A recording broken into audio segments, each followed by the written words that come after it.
Ciao, sono Gabriela. Oggi ti faccio vedere come lavorare con gioco di ferri. Prima però iscriviti al mio canale per non perderti altri video, attiva la campanellina e se il video ti piacerà metti like per supportare il mio canale.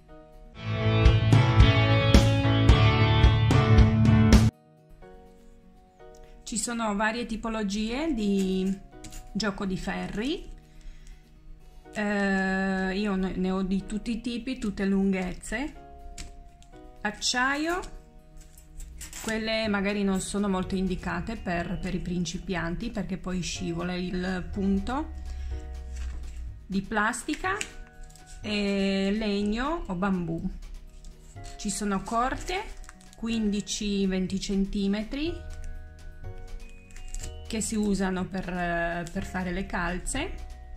Io quelle più lunghe, quelle di 20, uso anche per fare le maniche quando faccio una maglia top down, che sono più comoda. E poi ci sono queste lunghe che si possono usare per i cappelli o scaldacolli. Poi nella descrizione ti lascio qualche link con varie tipologie e lunghezze di gioco di ferri. Adesso lavoro per un pezzo con i ferri, mentre lavoro ti faccio vedere errori da evitare. Io userò questi di bambù che sono quadrati, sottili, 2,5, 15 cm. Allora, su ogni ferro metto 12 punti.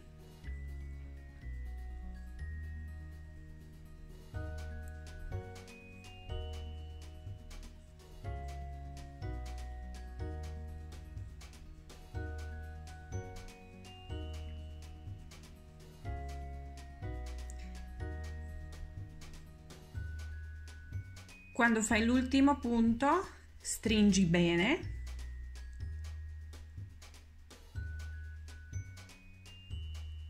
Così è anche sono più fissi anche i punti, quindi non cade. Quando metti i punti sull'altro ferro, semplicemente quello primo lascia così sospeso, tanto i punti non cadono. Te li puoi tenere anche con 2 dita.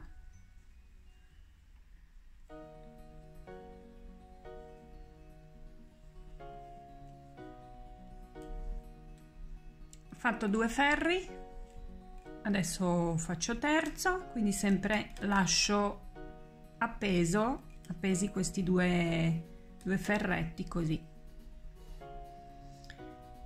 Quando hai fatto l'ultimo quarto ferro, metti un punto in più, assicurati che i punti sono tutti in linea, nella stessa linea, che non sono tipo girati così,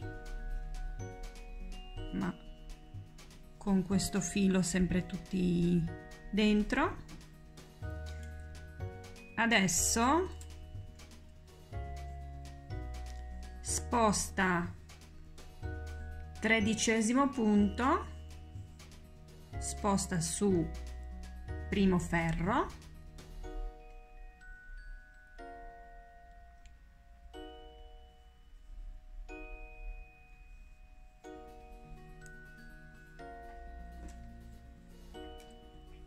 quindi, e lavora quello 13° insieme al primo.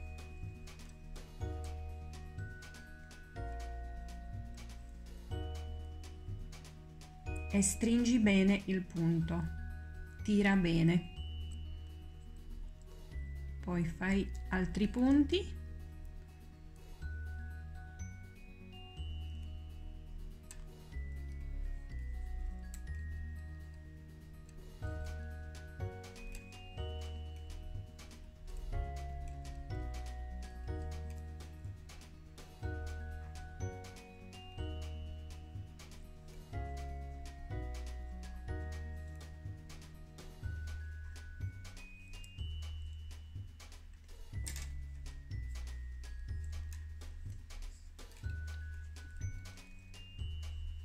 tira poi questo filo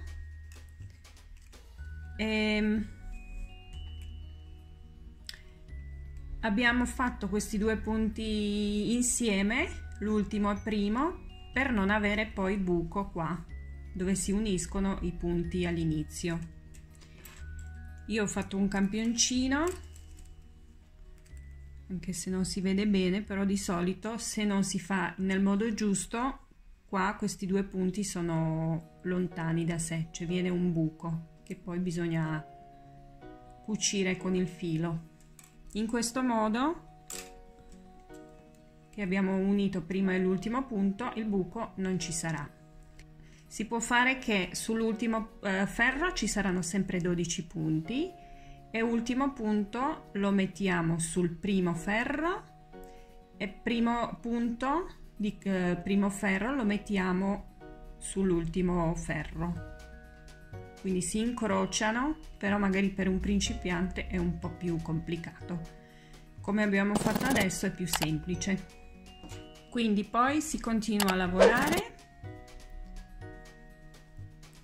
Il filo è sul lato sinistro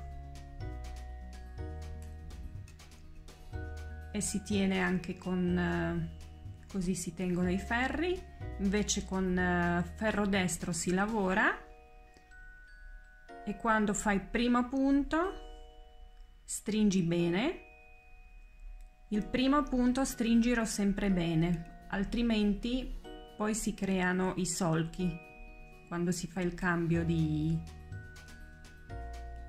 ferro.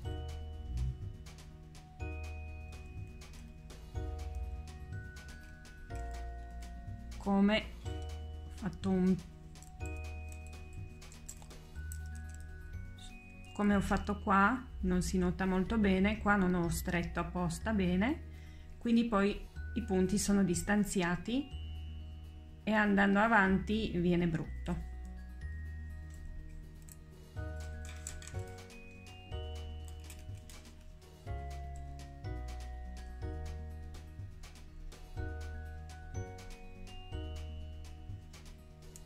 Il filo io lo tengo così sul dito, morbido, perché poi lavorando il filo si sposta da solo.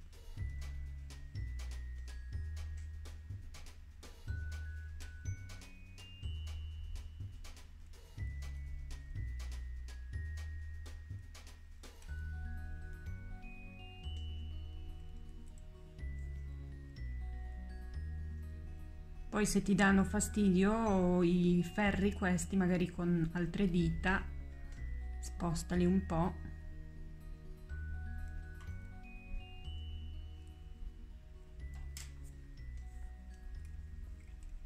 All'inizio, se hai paura magari che ti scappano i punti mentre lavori, anche se cioè sono belli fissi sul ferro, però se hai paura che ti scappano i punti puoi mettere salvapunte dei ferri sul ferro che hai fatto. Quindi uno qua, uno qua e poi ovviamente anche su quelli altri che non stai lavorando. Quando lavoriamo per esempio le calze non serve metterci i segnapunti perché tanto si capisce dove inizio. Però se stai facendo qualche lavoro e ti serve mettere segnapunti, ovviamente se lo metti e continui a lavorare cade. Quindi un piccolo trucco: metti i segnapunti e un punto del ferro precedente. Quindi così non cade. Questo era breve video per farti vedere come cominciare a lavorare con il gioco di ferri e piccoli trucchi per evitare alcuni errori. Nel prossimo video poi ti faccio vedere come fare queste calze bicolori. Se ti è piaciuto il video metti mi piace, condividi e ci vediamo in un altro video. Ciao!